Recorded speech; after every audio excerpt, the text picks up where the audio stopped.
even though the environment may not necessarily be created to nurture and make us succeed, we are also strong in a manner that the communities that we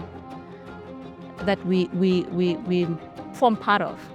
There's a lot of things that we can reference that shows resilience that we can leverage, and that can propel one, right, to be the best. But it's also important as an individual to have a growth mindset, to understand that I don't know this, therefore I can go and partner with SIBS to propel me in this area.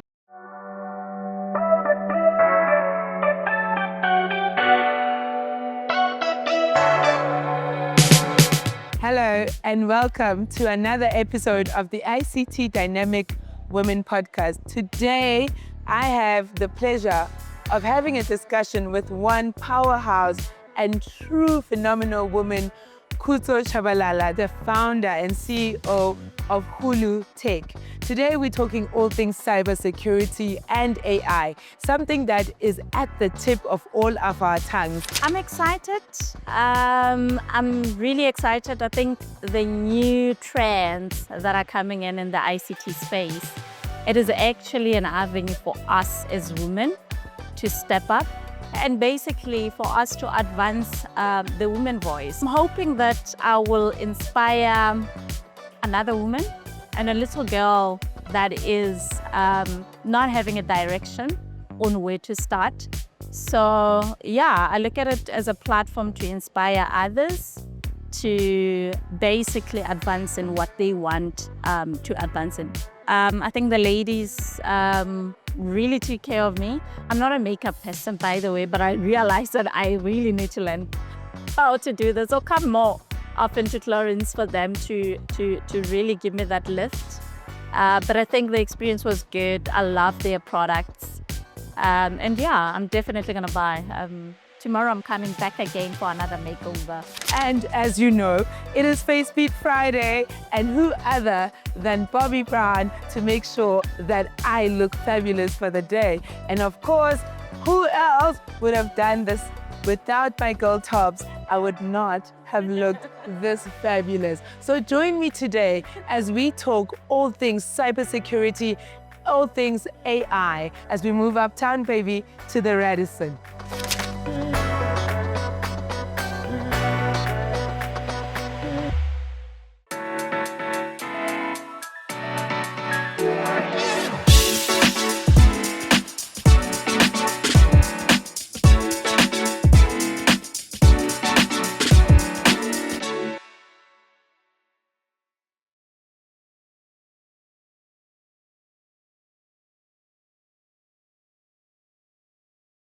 Hello, and welcome to another exciting episode of the ICT Dynamic Women Podcast. Today, I have the pleasure of having a wonderful, and I know it's going to be a wonderful conversation with none other than the founder of Hulu Tech, Khutso Chabalala. Khutso is not only known for her expertise in cybersecurity, she has gone and challenged the status quo in so many boardrooms. She has gone in and is a force to be reckoned with. So without wasting any further time, I am going to get straight into it and get into the conversation. Come on, join me. Hi, Khutso. Thank you so much for coming in and joining this wonderful conversation. I mean, it's been quite some time where I've been thinking, geez, I need to have a conversation around cyber, a conversation around AI. And I thought, what better person, who better than to have this conversation with other than you, because you are so passionate about this space. So welcome to the ICT Dynamic Women Podcast. Thank you, Sibs. And yeah, I'm really looking forward to spending the afternoon with the team, and hopefully we'll interact and share what I'm passionate about, and also try and motivate little girl down there who's also aspiring to go the same day. Absolutely. And when you say you've touched on something very, like you, as you say, hopefully to inspire that little girl. We are in Women's Month, a month where, you know, we are celebrating all things women. We are celebrating the dynamic women, the powerhouses, women who go out there no matter what happens and they say, I will make it. So with that, who is Khutso? Can you tell us your grassroots? Where did you grow up and where, your journey led you to the engineering space? Sure. Yeah, that's mm, it's a complex one, but yeah, I'm gonna try and summarize it. So Khutso is a girl that was born in a small town called Dzumeri. It's a small village in Guyana.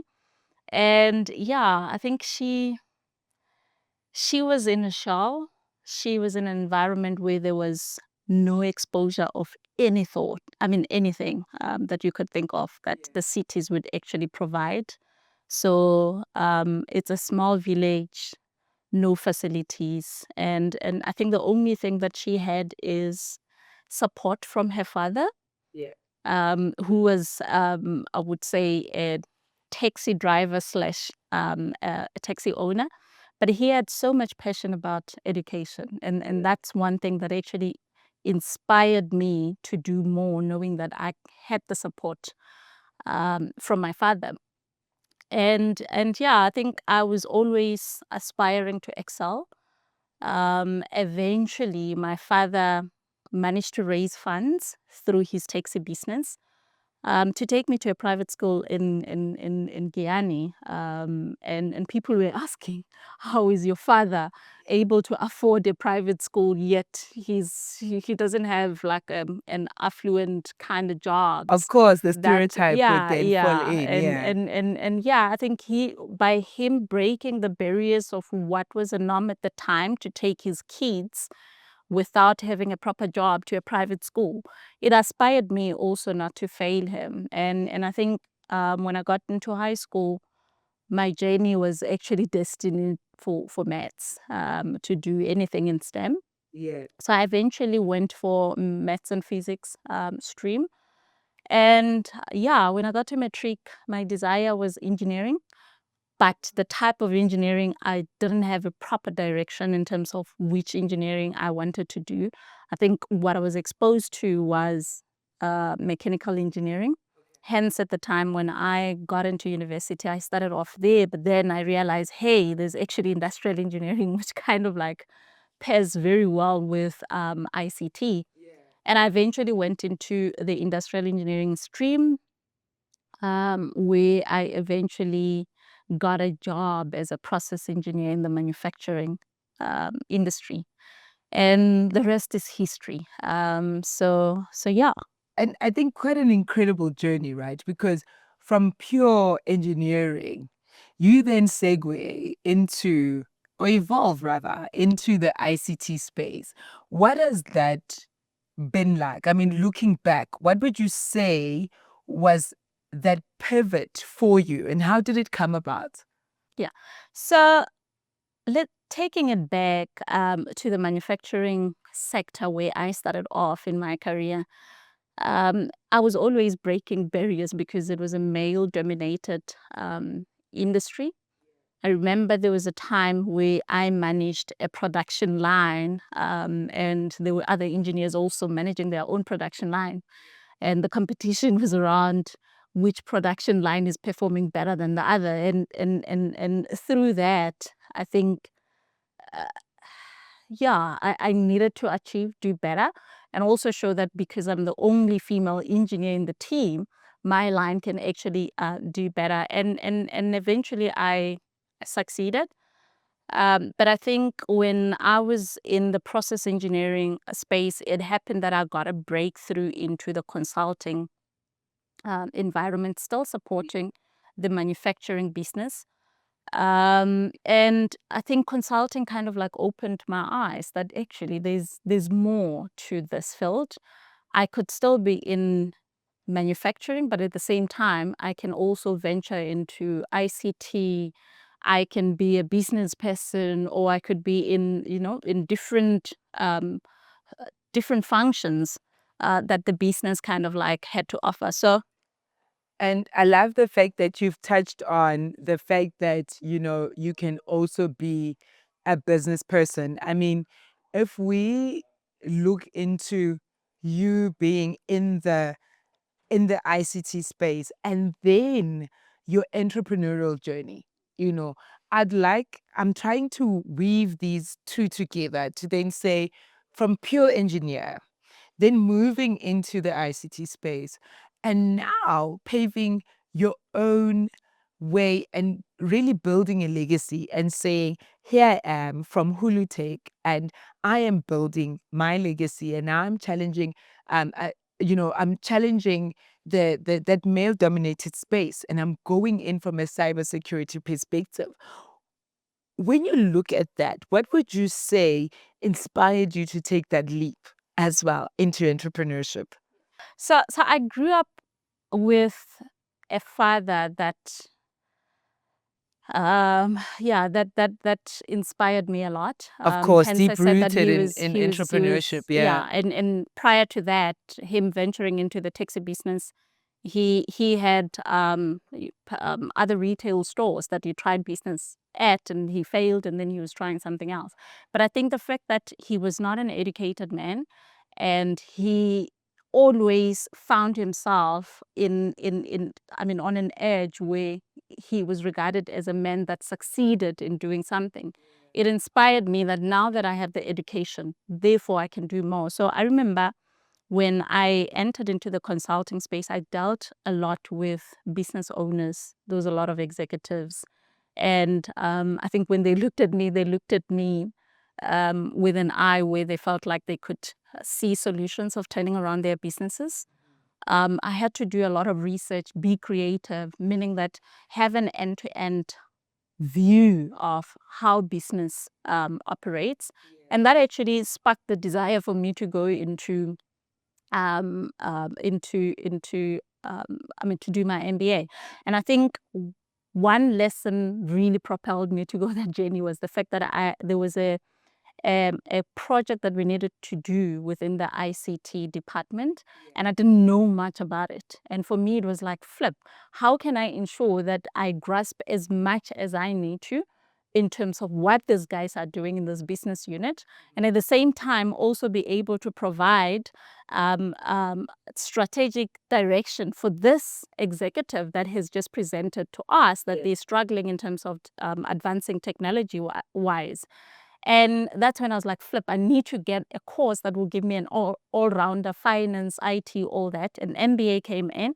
And when I got there, it became a networking platform. Eventually, somebody was looking for ICT specialists, which I then eventually agreed to. And the company was Microsoft at the time. So you can imagine that working for a company like that, you also get exposed to all the CIOs, CTOs that are running complex ICT projects. And you start realizing that actually my passion is in this.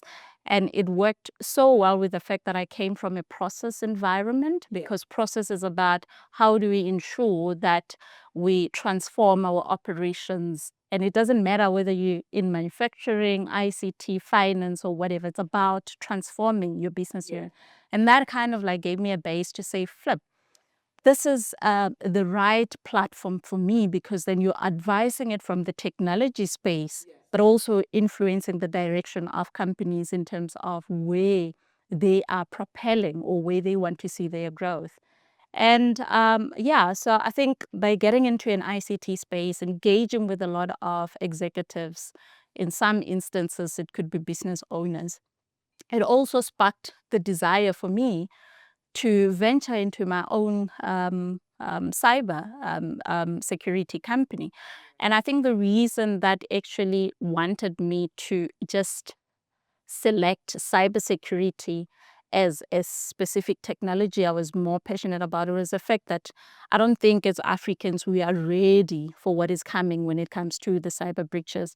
And I felt like I need to be at that end where I'm enabling a lot of communities, business owners, and also people that would be in my network, to ensure that we are prepared, we are ready, and also function in a manner that will allow us to protect ourselves and move away from being reactive to more proactive. And I love the fact that, you're talking about the fact that, from a continent perspective, are we really ready? I mean, if we see the number of attacks per minute, it's kind of crazy, right? Because, I mean, you're seeing all sorts of attacks coming from everywhere. And yet we seem to be to some degree, um, at the level of the malicious attacks that are coming in, we seem to be at the back foot. But then particularly when we talk about, do we have the capability? We don't have enough females in this space. How would you describe you being now in this field? You are going at it. You are putting your soul, your heart in it on your own. How does that feel like? And what are the challenges that you are, coming across and thinking, sure, this is now tough? Or and also, I think just to also qualify that, how do you then looking at the environment? How do you like approach um, succeeding in such a space? Yeah.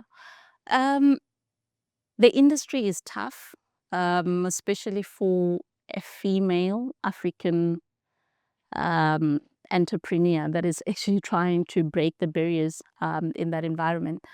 But I would say that for anybody who aspire to walk that journey, being in corporate or wanting to venture into their own business, it would be important that you have grit, and also understand that you're getting into an industry that is segmented for specific individuals, and I think as an African baby or African person, female, it's important that you understand that we were somehow, even though the environment may not necessarily be created to nurture and make us succeed, we are also strong in a manner that the communities that we form part of. There's a lot of things that we can reference that shows resilience that we can leverage, and that can propel one, right, to be the best. But it's also important as an individual to have a growth mindset, to understand that I don't know this, therefore I can go and partner with SIBs to propel me in this area. Because I think one of the key things that I also realize that we fail at as African entrepreneurs is the fact that we want to do things alone, forgetting that I can actually succeed better if I partner with somebody else that has a specific capability that I'm looking at that I may not necessarily be strong at. So I think it's one of those things that I'm thinking as any female leader going into that journey, you need to understand that it's going to be difficult. Yeah. You will fall. But what will make you different is being able to fall and rise up and still have that grit to move forward while you're collaborating with others that have either been through the journey or doing something that will allow you to accelerate better. No, I think you've touched on so many important points. I always look at in like when I look at our continent, I always say because of the the the challenges that we are faced with and we're trying to solve, this is literally your ground for technology advancements, for you to actually introduce even new platforms or be creative and develop new technologies. So when I look into whenever we get into the world of technology, and you would know this, it's always about the buzzword. And right now it's all, I mean, at a point, um you know it was always digital transformation, and then we started talking about cybersecurity, and then we got into right now it's APIs and AI.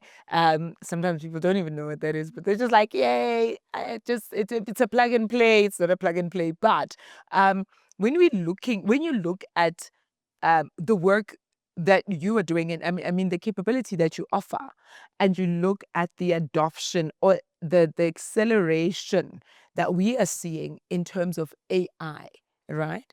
Um, where would you say we are? I mean, let's take it sub-Saharan.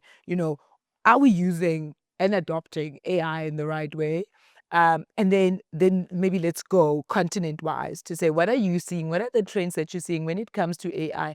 And where then does cyber then fit in, as we are all just playing around or adopting the new advancements that come with artificial intelligence? So one thing that I like about what Gen AI is actually bringing to us as Africans, it's the fact that it has a capability of giving us the voice that we've always been looking for, right? Because most technologies are built with a level of biasness. I think you would know, if you stay in an estate, sometimes those readers can't read your face. You must, go closer to it until it reads your face. And you're asking yourself, but it was supposed to be coded in such a way that it allows me to read my face when I'm wearing my glasses, when my hair changes, because this is how an African woman is supposed to it's actually designed. So I would basically commend entrepreneurs that want to go into this journey to embark on it, right? Because then it will help us um,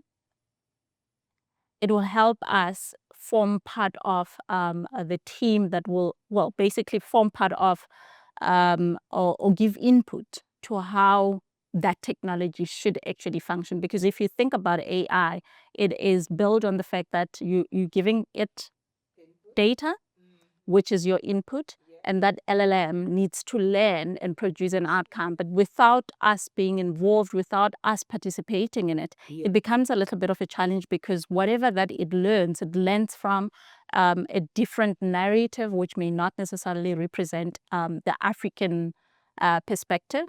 And hence, I would say that it's a very good way for us to embark and influence and change the direction in which it needs to go, and create our own AI agents, and influence our own basically solutions that will sustain businesses in South Africa, and businesses in Africa as a continent. Because at the end of the day, if you think about a call center solution, that solution may be a solution that will take workers out. But at the end of the day, if we have that solution designed in such a way that it will address our continent's challenges, it becomes much more easier, because whatever that we design with the fact that we know we're going to propel our workforce, even though as individuals we also have a lot of learning that we got to do to ensure that any evolution that technology brings, it doesn't really take us out of the market, but it will also walk on the same journey with it. But one thing that I foresee as a challenge is, as businesses, we often want to adopt whatever is in the market, whatever ICT buzz we are having at the time, or the trend we're having at the time, without really stepping back and saying, what's in it for me? How do I then adopt it in such a way that it's also safe for me operating in this environment? Because I see cyber being something that cannot be left as an afterthought. As you adopt AI solutions, you also need to pair it with AI cyber solutions that will allow you to secure your environment, to secure everything that you do, leveraging that technology. I think a simple thing like your WhatsApp. How many people often complain about their WhatsApp being hacked? Besides that, we have TikTok. We always inputting images, videos, and all those kind of things.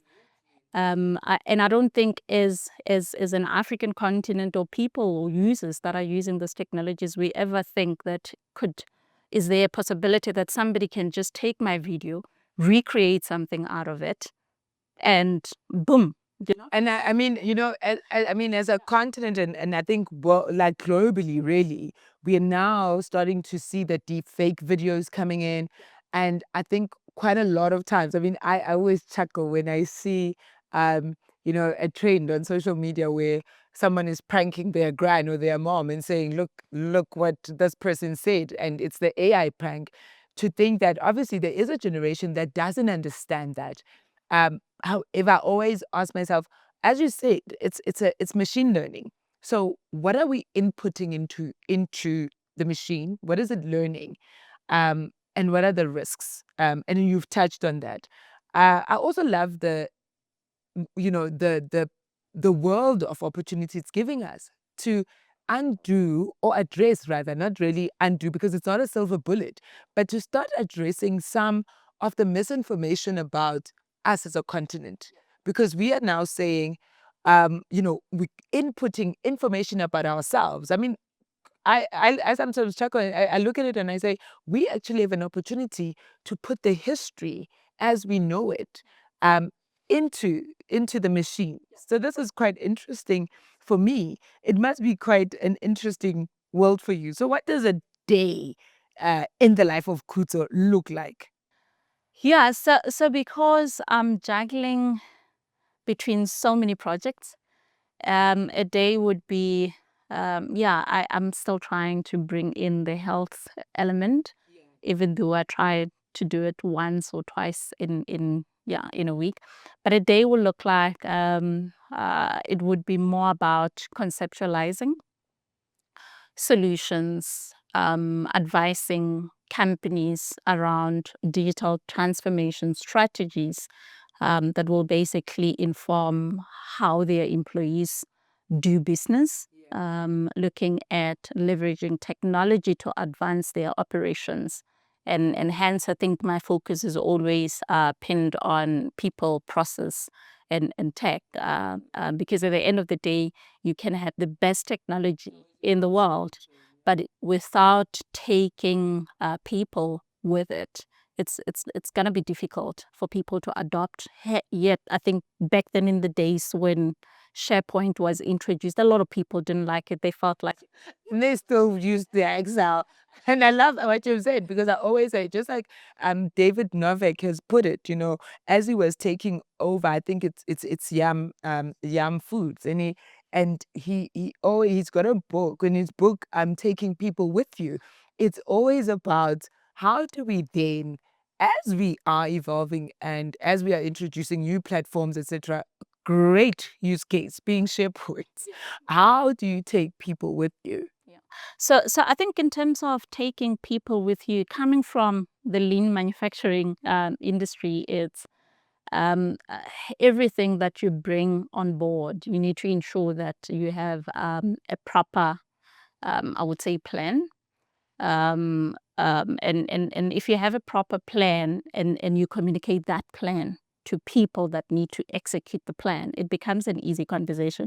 But one thing that I always say, that for any company wanting to either automate or bring any digital transformation project within their operation, it's important that they communicate the benefit and the outcome of whatever that they are bringing to the people that will then buy into the idea.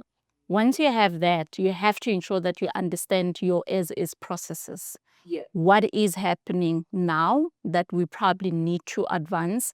I think if you look at your entire value chain, you will see where your blockers are, where your delays are. And those are some of the points that you could look at and say, can we do it better? To minimize the current delay that we are experiencing, or whatever the blockage that you may be having. If it might be you trying to take orders, if you look at the entire lead to cash journey, and you want to shorten that time frame. By doing that, you're understanding your as-is processes, and you're looking at the areas in which there are delays, so that you can bring in or layer in that technology for you to be able to change and transform your entire process. And in doing that, if you involve people, they will feel like it's their idea, right? Yeah. And they will drive it, accelerate it on your behalf without really you investing. Because they also know how to apply it to their environment, right? Daily job. So, Kuzo, I mean, looking at, we've touched on AI, we've touched on, the cyberspace, we've always been looked at as digital laggards from an African perspective. Would you say that's still the case?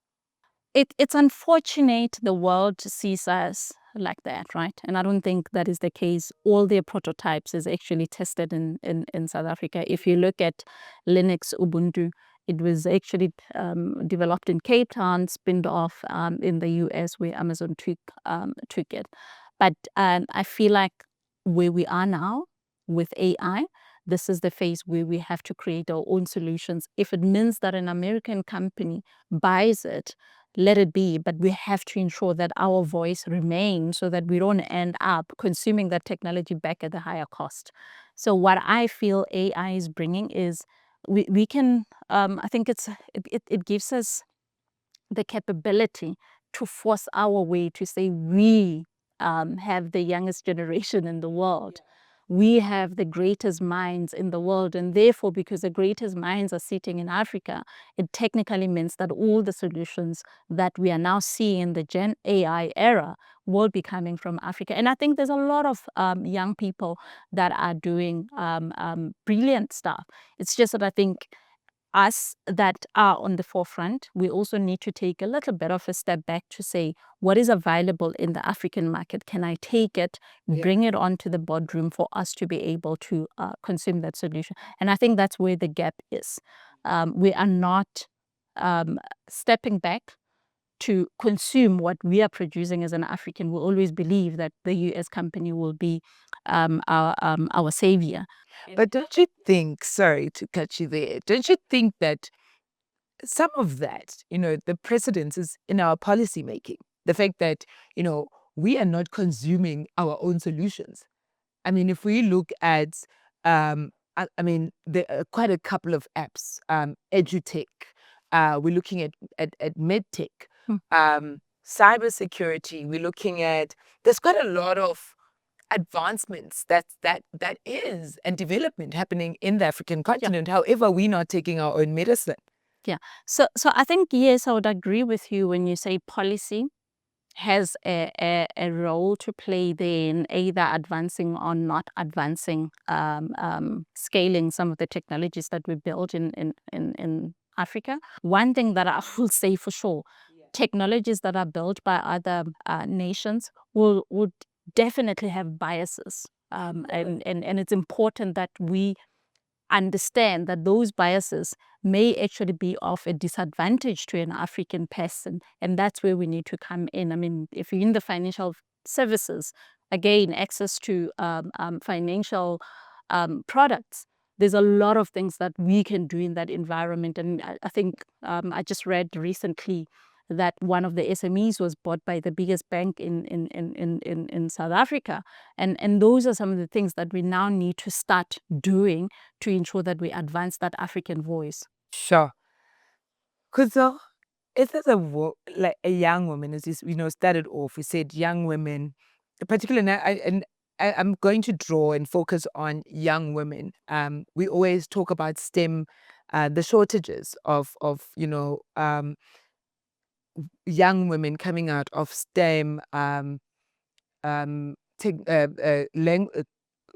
STEM curriculum, and saying we're looking at that and we're saying how much of that are we now feeding into the system? If there's a young woman sitting there and saying, I'm interested. So the piece of advice, the first thing I would say to any young woman, anything is possible. The world is I mean, it's open up for any talent that we can produce, right? And I'm thinking, as a young woman growing up in a small village like where I came from, it's important that you start off with your STEM subjects. Failing that, if you don't get into STEM, because I mean, there are other kids that may be limited in terms of having the capability to go the STEM route. But if you do have that capability, the STEM route allows you to always look at issues as problems that can be solved. I mean, that concept of solve for X.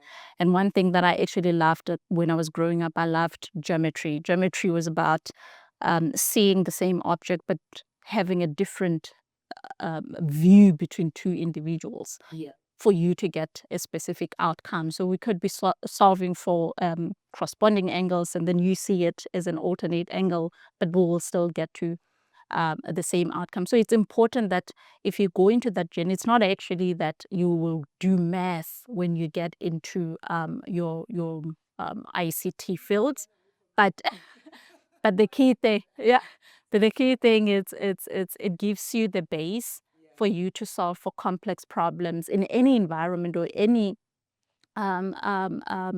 issue that you may face in life. So yeah, but I think one thing that we should always think of is with ICT, as much as it will be important that you get a degree, you don't really need a degree. You can go and do a certificate, enroll in specific certifications that will allow you to break into the market. And once you break into the market, that's where your talent comes in. That's where your passion comes in. And you will be able to scale whatever that you're passionate about and sell it to the world. And once you sell it to the world, you could be sitting in America or UK as an African talent trying to drive that voice from that angle to that side. But the unfortunate part, or one narrative that I don't like, Sibs, is the fact that we're saying there's more males coming out in those STEM subjects, graduating and all that. If you just go to one graduation event or look at the results that we're going to produce now in December, January, you will see that a lot of those students that are coming out, it's females. And the question is, where are these females? Because a lot of them are either given awards that they excelled well in maths and all those kind of things. And that's where us as sisters, we need to now come in and create that community that will allow them to succeed. Because it's not that we are not producing the capability, but it's about nurturing that capability to ensure that it excels. And yeah, hopefully we will see. The numbers always tell us that it's females that are excelling either in matric, going to universities, females also excelling. But when you go into corporate, it's a different story. It is quite interesting. I would absolutely, I'm taking it as a challenge upon myself to actually find out what then happens if, we are now in a situation where, yes, we are producing more females. However, it's 2025 and we are still saying ICT, STEM subjects, people coming in from the STEM subjects, we are still saying, we are seeing it is predominantly male orientated and dominated. So thanks for that insight as well. I hope that, as young women can come out and also start exploring, careers within ICT and not give up after university. I mean, I think we have a challenge from a corporate perspective and as well as small businesses to then bring in those young women, because we are sitting realistically with quite a high unemployment rate. Yeah, so that's why as Hulu Tech our focus is basically to go into the grassroots and get that little girl who will then come and join us and bring that talent on board, so that we can showcase that it's not only that females are not interested in the subjects. They are interested, but it's about us nurturing them to ensure that they showcase their talent. So we pretty focus on getting graduates that are female. We are not being biased, but I think sometimes it's important that you strategically become biased so that you can transform the industry. But yeah. No, thank you so much for that. I mean, it is Women's Month. I always say, and that is the challenge, and this is what the ICT Dynamic Women Podcast is also about, and not only the podcast, but the ICT Dynamic Women establishment on its own. Is that how do we take the conversations such as these outside of Women's Month?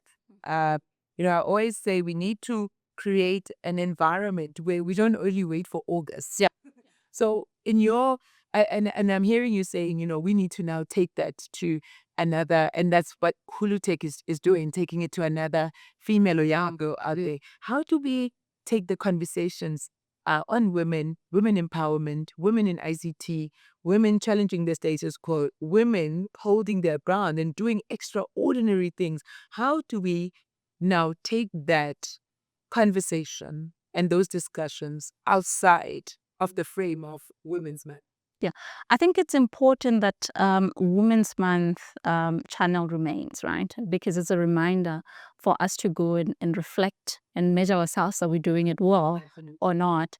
But one thing that I would always say, it's after all these events and the vibe that is actually happening in August, what are the actions that we are now saying that this is what we're going to do in the different areas where we are either leaders, we are entrepreneurs, influencing the direction of the industry.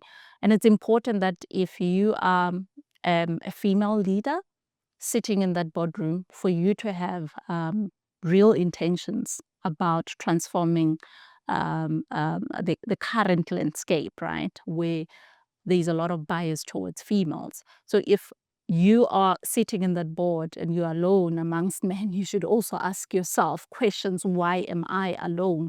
What am I doing to ensure that I advocate for other females, will also advocate for other females, and eventually reach out to that graduate that is also trying to get a break into the industry without any direction at all.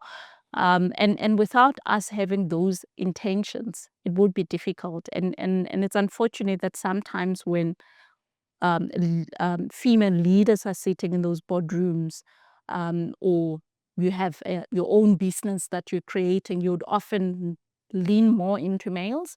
Maybe the conception around females can't work together. Yeah. And we need to change that.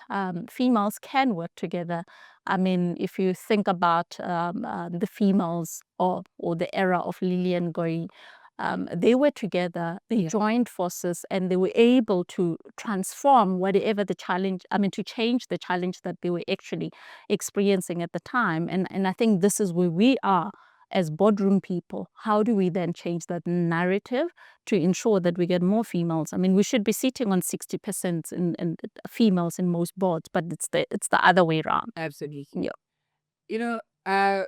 Just to close it all, it's been a wonderful and eye-opening conversation and discussion for me.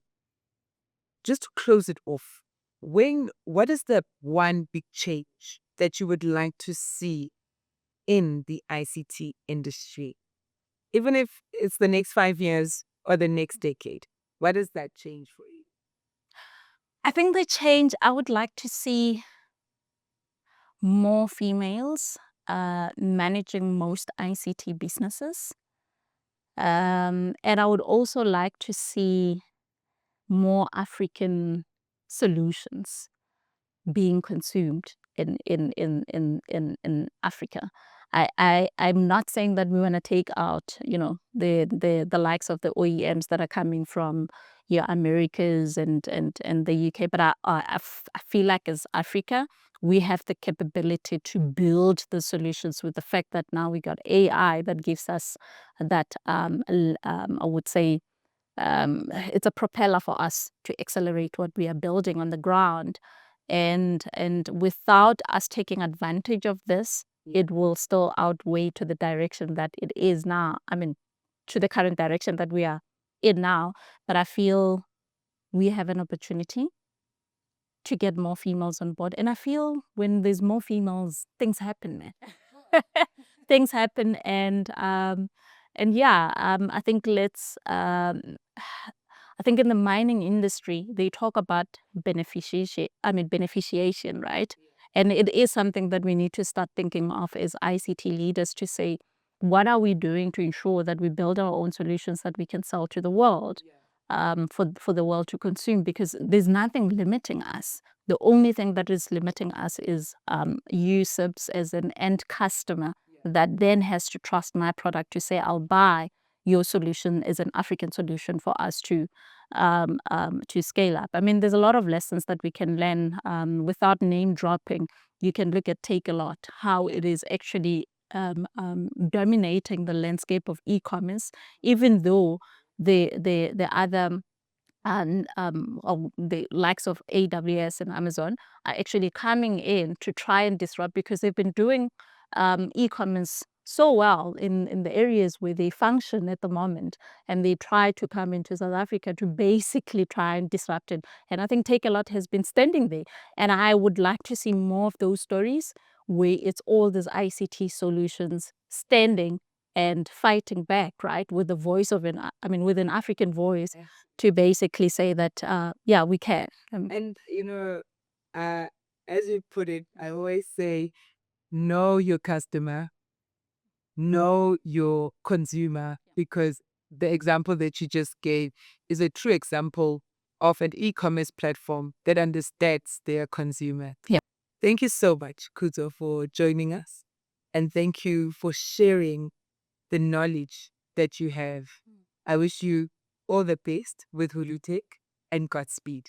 Thank you so much. Thank you so much, Sibs. I really appreciate the time, and I'm hoping that with the project that you're doing, you will inspire many women, and definitely get to a point where we reach out to the grassroots, where young girls will also be influenced to walk in this journey that we are currently walking in, because we need more females, and that's the only way that we can change the current landscape.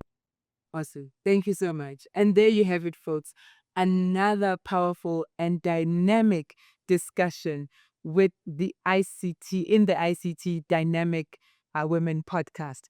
Today, I feel inspired because Khutso not only shared the possibility of us creating more, solutioning more from a base of an African perspective.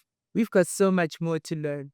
This Women's Month comes with no surprise, as we not only grow our base from an ICT Dynamic Podcast perspective, but of course, our luncheon is coming up. So don't miss out on the ICT Dynamic Women Luncheon. The tables are already open. Join us on this fantastic day where you get to meet other women, you get to collaborate, you get to network. Join us. All the information is up on our LinkedIn pages, also up on our YouTube page, and also up on all our socials. So join us this year for another dynamic luncheon. You don't want to miss out. Thank you for joining this conversation. Godspeed, and let's go forward. Thank you.